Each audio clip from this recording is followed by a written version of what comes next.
Bonjour à toutes et à tous. À la une de cette édition, le Conseil des sages prend forme au Bénin. Les personnalités qui vont écrire les premières pages de l'histoire du Sénat aux côtés des membres de droit enfin connus, Paul Humpé, Saka Lafia et d'autres figures politiques majeures ont été désignés par le chef de l'État et l'Assemblée nationale.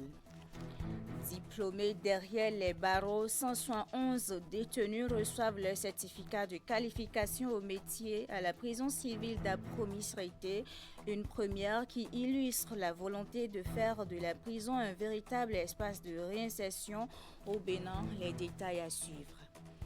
Et puis en sport, Abo Sport Handball Club sème la graine des futurs talents dans le zoo. Le club phare s'investit dans la détection des champions.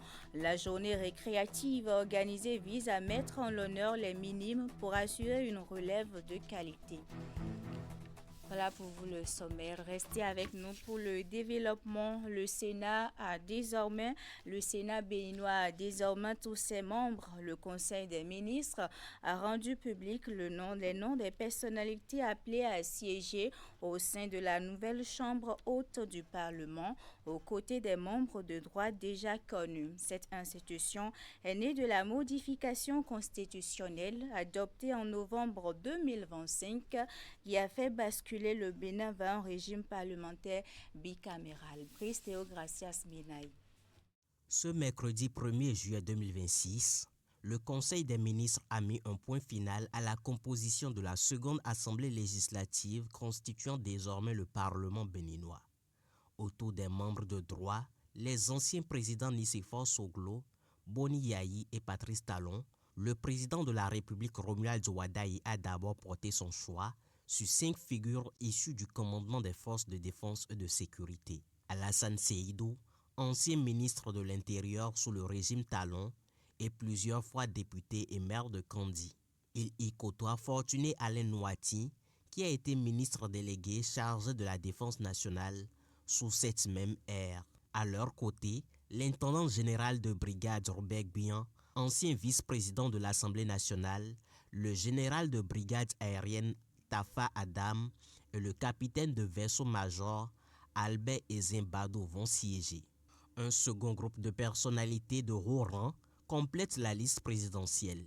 On y retrouve Ousmane Batoko, ancien président de la Cour suprême, Raimi Amadou, venu du monde de l'audit international, Paul Humpé, ex-maire de Bopa, ancien ministre de Boni Yahi et seul challenger de Wadaï à la dernière présidentielle. Emmanuel Tiando, universitaire, ancien ministre et précédemment président de la Sénat, ainsi que Pascal Irénée Koupaki, figure bien connue des cercles gouvernementaux successifs depuis plus de 20 ans. L'Assemblée nationale a désigné 4 représentants pour siéger au Sénat. Adidiatou Matisse, première femme à avoir dirigé le ministère de l'économie et des finances et ministre de Patrice Talon au cours de ces 2 mandats. Abraham Zinzidohoué, ancien président de la Cour suprême et ex-ministre de la Justice, Saka Lafia, ancien ministre et ancien député qui présidait jusqu'ici la Sénat. Charles Toko, le réputé patron de presse, ancien député et ancien maire de Parakou ferme la boucle. Avec cette nomination, la première mandature du Sénat est désormais pourvue de l'ensemble de ses membres, ce qui ouvre la voie à son installation officielle. Comment transformer le temps de l'incarcération en un temps d'apprentissage et d'espérance au Bénin? La prison ne se limite plus à la privation de liberté. Elle devient aussi un espace où se construit l'avenir. À la prison civile d'Apromisrité, 171 personnes privées de liberté viennent de recevoir leur certificat de qualification au métier, symbole d'une seconde chance. Reportage. Ils sont prisonniers mais sont désormais diplômés en coiffure, couture, menuiserie, soudure ou encore en peinture bâtiment. Formés dans les établissements pénitentiaires du pays, 171 des 173 candidats admis au certificat de qualification au métier reçoivent ici leur diplôme à la prison civile d'Apromisrité. Cette manifestation constitue en effet Une étape majeure dans la mise en œuvre du programme de réinsertion socio-professionnelle des personnes détenues au sein de nos établissements pénitentiaires. Depuis 2021, à la faveur du projet de modernisation du système pénitentiaire, l'agence s'est résolument engagée à offrir aux personnes privées de liberté des opportunités de formation qualifiantes afin de leur permettre de préparer dans la dignité leur réintégration dans le tissu social et économique national. Pour le gouvernement, cette réussite confirme la volonté de faire de la prison un véritable espace de réinsertion. Aujourd'hui, nous célébrons des hommes qui ont su transformer l'épreuve de l'incarcération en une opportunité d'apprentissage et de dépassement de soi. La réussite est un message vibrant d'espérance et de confiance pour l'ensemble de la communauté nationale.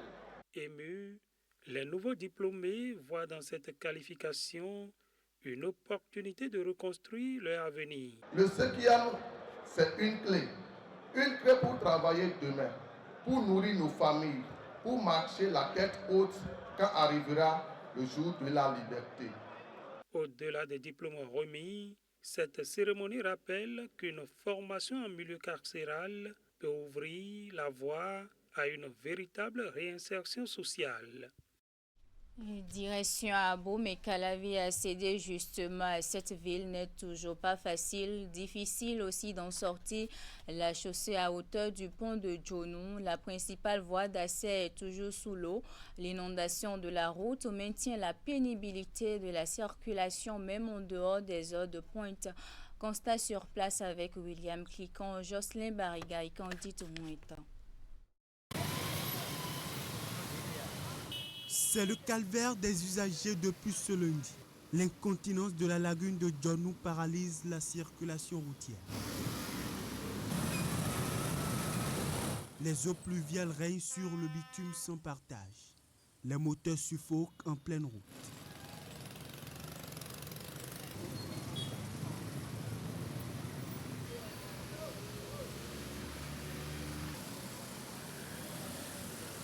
Les usagers des 2 et 3 roues surtout sont voués à eux-mêmes.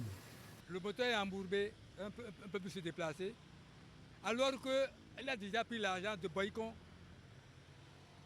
Je ne comprends plus rien. Et comment vous faites maintenant? Mais je ne comprends plus rien. Je vais m'arranger avec le conducteur s'il me donne quelque chose. Sinon, moi, je vais encore sortir de l'argent et continuer ma route.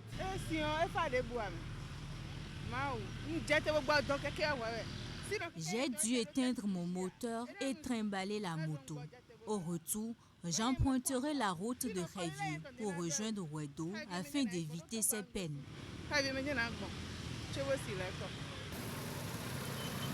L'autre grand corollaire de cette impraticabilité de la route ici, c'est l'embouteillage.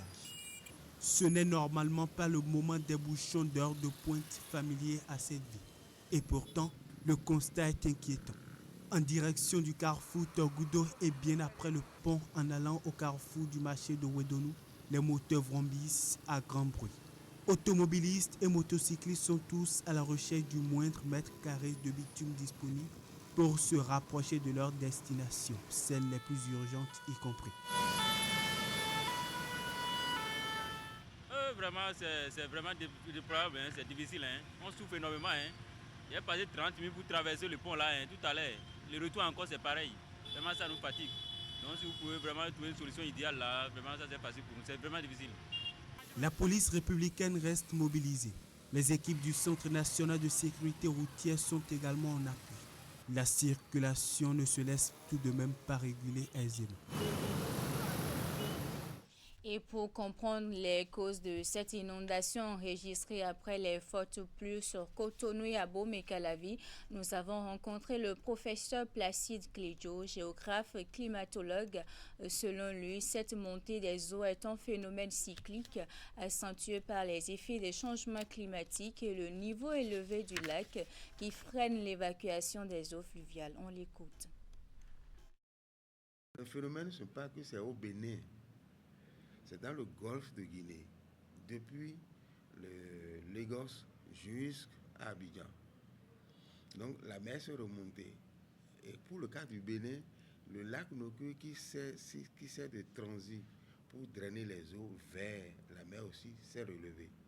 Donc dès qu'il y a eu les eaux du 28 et du 29 non-stop, automatiquement ça s'est stagné. Il y a une partie qui coule parallèlement à la lagune et qui passe par les eaux qui quittent Kokodji Kokotomé, vous voyez, et ça vient passer sous le pont là pour aller vers le lac Nokwe. Mais le lac est déjà à un niveau, ça s'est remonté, si bien que l'eau n'a pas pu avoir accès directement pour être évacuée. Alors, c'est un phénomène qui se répète chaque année. L'année passée, on n'a pas remarqué comme ça parce que les pluies ne sont pas concentrées telles que c'est fait maintenant.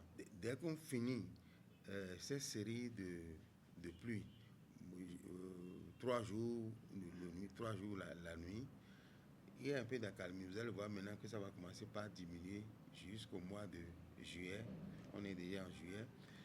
Et ça prépare les coups de vent d'août, où il y a la récession pluviométrique. L'eau va diminuer totalement. Et il y a maintenant les fines gouttelettes qui vont commencer par tomber. Et c'est en ce moment qu'on fait le haricot. Vous voyez? Donc, après ça, il n'y aura plus de problème d'inondation en tant que tel. Les inondations vont reprendre en septembre. En ce moment, on serait en présence de la petite saison des pluies. Et ça va coïncider avec la descente des eaux du nord. Actuellement, en juin, là, il y a eu beaucoup d'eau aussi au nord. Ces eaux vont descendre en septembre et ça va coïncider avec les eaux de la petite saison des pluies du sud. Et là, il y aura encore une autre phase d'inondation. Et cette fois-ci, ce serait plus important que ce que nous enregistrons maintenant. Face à cette situation qui perturbe la mobilité des populations et qui pourrait se reproduire dans les prochaines semaines, des solutions sont envisageables. Le géographe climatologue estime notamment qu'il est nécessaire de rehausser le pont de Redonou et de libérer les voies naturelles des eaux afin de réduire les risques d'inondation. Il prévient également qu'avec les pluies et les écoulements provenant du nord du pays, les épisodes similaires pourraient se reproduire en septembre prochain. Je vous propose de le suivre à nouveau. Et les précautions, c'est d'abord, vous savez qu'à Cotonou, il y a des endroits où on ne devrait pas construire, on ne devrait pas habiter. On a habité. Ce travail est fait. Depuis un cabinet qu'on appelle cabinet Lavalin, le maire actuel de Cotonou, il connaît correctement ce dossier-là. C'est avec ce cabinet que Cotonou a été étudié sans les habitations en fait, pour voir là où on peut faire passer l'eau. Et ça a été fait. Et en son temps, on a mis des balises pour dire cette zone-là, on ne doit pas habiter. Mais au cours des années, au fil des choses, là, on les a occupés. Donc, ce qu'on doit faire maintenant, c'est de localiser ces endroits-là pour pouvoir dégager la population et faire circuler l'eau. Là où le problème s'est posé maintenant, au niveau du pont de Godomé, là, en 2022, j'avais pris un drone et j'ai survolé la zone pour voir réellement la maison qui empêchait l'eau de circuler. Et l'État a enlevé totalement, en 48 heures, ils ont, avec les génies civils, on a dégagé et l'eau a vraiment circulé. Avec les changements climatiques aujourd'hui qui s'est ajouté au phénomène, c'est les extrêmes en fait.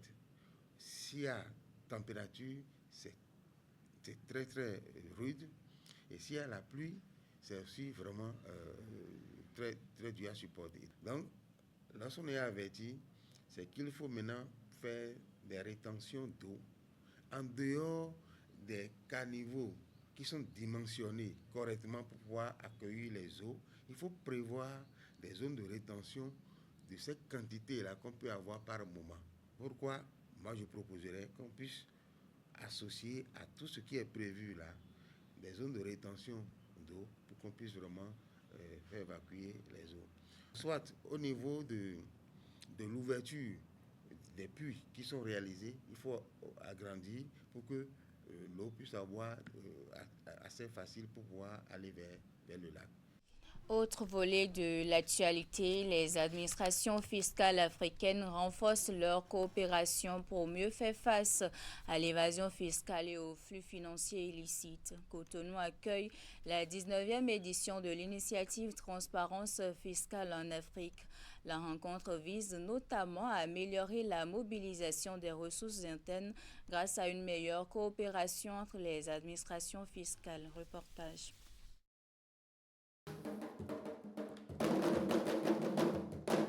Cotonou devient pendant 3 jours la capitale africaine de la transparence fiscale.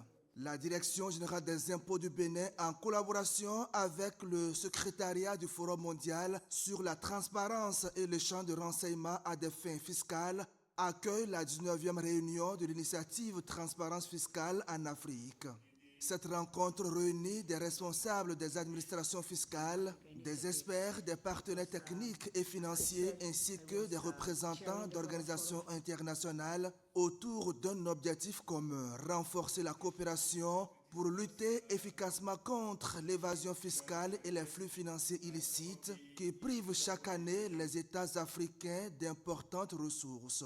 Aujourd'hui, la transparence fiscale et l'échange de renseignements sont sans embâche les armes les plus redoutables dont nous disposons pour lutter efficacement contre les flux financiers illicites, l'évasion et la fraude fiscale. Pendant 3 jours de travaux, les participants auront à évaluer les progrès accomplis par les États africains dans la mise en œuvre des normes internationales de transparence fiscale. Ils auront également à échanger leurs expériences et partager leurs bonnes pratiques en matière d'échange de renseignements à des fins fiscales. L'initiative Afrique démontre que lorsque nos pays travaillent ensemble, partagent leurs expériences et unissent leurs efforts, les résultats sont au rendez-vous.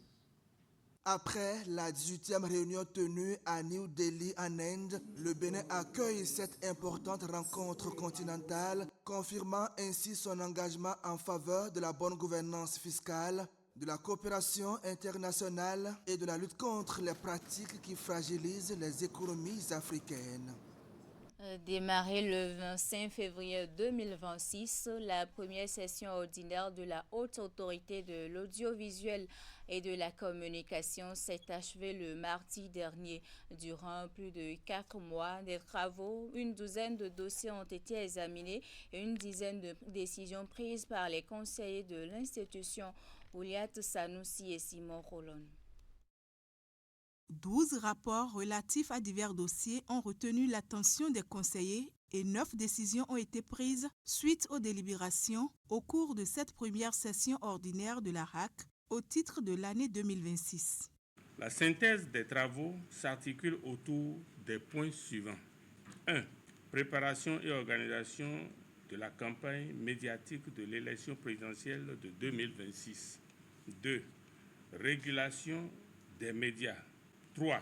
Délivrance de cartes de presse aux professionnels des médias. 4. Procédure d'appel à candidature pour l'autorisation des médias. 5. Quelques activités menées. Les activités de cette session qui ont duré 4 mois ont été en grande partie consacrées à l'élection présidentielle du 12 avril dernier. La période qui vient de s'écouler restera sans doute comme l'une des plus exigeantes qu'a connue notre institution ces dernières années. Grâce à la vigilance de tous, à la disponibilité des équipes de monitoring, à l'engagement des professionnels des médias et au sens élevé de responsabilité des acteurs politiques, notre pays a pu traverser ces importantes échéances démocratiques dans un climat médiatique globalement apaisé et respectueux des règles républicaines. La présente session est marquée par une initiative majeure pour l'avenir du paysage médiatique national. Cette opération revêt un caractère particulier puisqu'elle ouvre, pour la première fois dans notre pays, la possibilité d'autoriser des médias audiovisuels appelés à émettre par satellite. Les acquis enregistrés au cours de cette session sont importants, mais ils ne doivent pas nous conduire à relâcher nos efforts. Les défis demeurent nombreux. Face donc à ces défis, l'ARAC continuera d'assumer pleinement sa mission de régulation dans un esprit d'équilibre, de dialogue, de responsabilité et de respect des libertés fondamentales. 15 ans après l'adoption et la ratification de la Convention 189 de l'Organisation internationale du travail, les travailleuses et travailleurs domestiques du Bénin se font entendre. À Cotonou, le réseau national des travailleuses et travailleurs domestiques, avec l'appui de l'Organisation internationale du travail, lance la campagne « Travailleurs domestiques, un travailleur comme un autre ». C'est à travers une conférence de presse le mardi dernier. Rendu. Ils sont plus de 117 000 à exercer le métier de travailleur domestique au Bénin. Un secteur qui pèse lourd, mais qui reste pour l'essentiel plongé dans l'informel. Pas de contrat, pas de protection sociale et des salaires souvent inférieurs au SMIC. Pourtant, depuis 15 ans, le Bénin a adopté et ratifié la Convention 189 de l'OIT qui reconnaît le travail domestique comme un travail égal aux autres. Peu de pays ont ratifié cette convention en Afrique de l'Ouest francophone. Trop de travailleuses et travailleurs domestiques continuent d'exercer leur activité dans l'informalité, sans protection sociale, sans contrat écrit et parfois dans des conditions de vulnérabilité et d'invisibilité inacceptables. Soutenu par plusieurs centrales syndicales et le réseau national des travailleuses et travailleurs domestiques, avec l'appui de l'Organisation internationale du travail, ces organisations réclament une réelle volonté politique pour la justice sociale. Nous demandons donc aux employeurs de déclarer vos employés de maison et nous demandons au pouvoir public de mettre en place des mécanismes concrets, simples, accessibles et permettront à cette déclaration de devenir la norme et non l'exception. Au nom des centrales et confédérations syndicales du Bénin et du réseau national des travailleuses et travailleurs domestiques, officiellement lancé la campagne « Travailleurs domestiques, un travailleur comme un autre ». À travers cette campagne, les syndicats plaident pour que ces femmes et hommes, indispensables au bon fonctionnement de nombreux foyers, obtiennent enfin les mêmes droits et la même dignité que les autres travailleurs. Le Bénin mise sur ses talents pour accélérer le développement de son industrie cinématographique. 20 professionnels de l'audiovisuel viennent d'intégrer le premier filmmaking Bootcamp, accélérateur Bénin-Nigeria. C'est une immersion de 12 semaines entre formations théoriques et pratiques qui se dérouleront au Bénin et au Nigeria. Teddy Goudalo et Elvis Tonokon. Au siège de l'Agence de développement des arts et de la culture à Cotonou, 20 professionnels de l'audiovisuel entament une aventure inédite.